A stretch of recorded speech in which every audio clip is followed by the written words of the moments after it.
In my book on the Great Reset, I go into the whole digital currency, what they're trying to do, and they're actually done it now in several countries. I think it was Zimbabwe and obviously Canada, where you're going to be government. Joe Biden just did an executive order about 3 months ago about a central bank digital currency to essentially compete with cryptocurrency. The idea here, though, is you're going to be relying on this government. Your credit card will be shut down. Your banking will be shut down if you don't get a COVID vaccine, if you don't support or fall out of favor with the party. And there's actually a partnership now between the United Nations and MasterCard called a dichotomy, a credit card, where it's going to monitor your carbon footprint. And the World Economic Forum is very excited about this. The card cuts off your spending when you hit your carbon footprint max. In other words, if you get too much gas or if you fly, buy airline tickets, your card stops working. Now, it's voluntary at the moment. It's for people who want to monitor it. But how long before that, 6 months, a year before that becomes mandatory as all part of it? Control your banking, control your thermostat. This is about human freedom, and that's ultimately what the climate battle is about. And now the real battle, and the next transition of this is going to be the viral battle. And this pandemic treaty, I think, is the greatest threat. I don't think they're going to win, though. I don't think they're going to win. It's a question of how many years of darkness before they lose. That's the question. Soviet Union didn't win, but they had 70 years. Think about building one of the most ridiculous technologies of all time and not wanting any credit for it. What are we talking about? Bitcoin. Bitcoin. Oh, yeah. Okay. And I'm not even a Bitcoin guy. I have some Bitcoin and Ethereum, but I'm not the guy that's going out there saying, that's the. But think about producing one of the greatest technologies out there, and not caring for people to say who you are.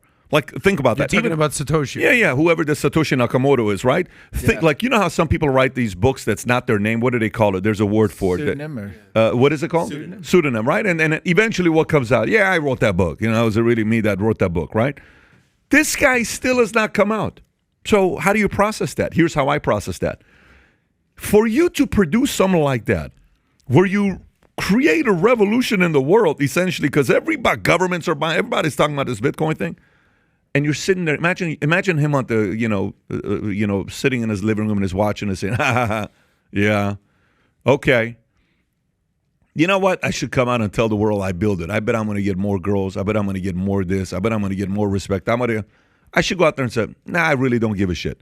That guy who produced it is driven more by being left alone than recognition. Yeah. You cannot. They're not going to win. You don't win there's people behind closed doors who are just sitting around who are so powerful, and they don't even to impose their power on you. They don't care for the recognition. They don't give a shit for you to tell them how special they are. Those are the people that they're waking up. So for me, I think common sense prevails, and I think they're waking up the wrong people. And those wrong people are ones who know how to stand up to them. I hope whoever is in Elon's ear and is talking to him, Elon's a man who's going to make up his own mind. He's going to do what he's going to do. I hope he realizes buying one of these virtual governments is very, very important to not let all of those guys be on the same page. It's very important for somebody who is reasonable in the middle to own one of the big social media companies. It would be revolutionary. It would put a massive dent in all their plans. So to the point where even if the people who have money, like this is the part that you got to give credit to the left and not the right. You know what the left would do, right? Say Elon Musk was on the left. And they had to figure out a way to come together and get that money to make sure this deal gets done or whatever it is. You know what they would do? They'd be doing Zooms and calls and conference calls to make sure everybody came together, and they'd be raising money for each other to make sure they got that money to make sure they own Twitter. I hope the people on the other side are also making calls and doing whatever they can to help this man end up owning Twitter. But at the same time, with what you're saying with Tesla, the fears, I don't know, man. I hope he stands up and he picks up Twitter, because somebody opposing from the mob needs to own one of the social media companies. Someone needs to do it. He's pretty much the only one at this point because they're so big and powerful. It's but by the way, let me tell you what kind of very weird thing happened in the last 24, 48 hours.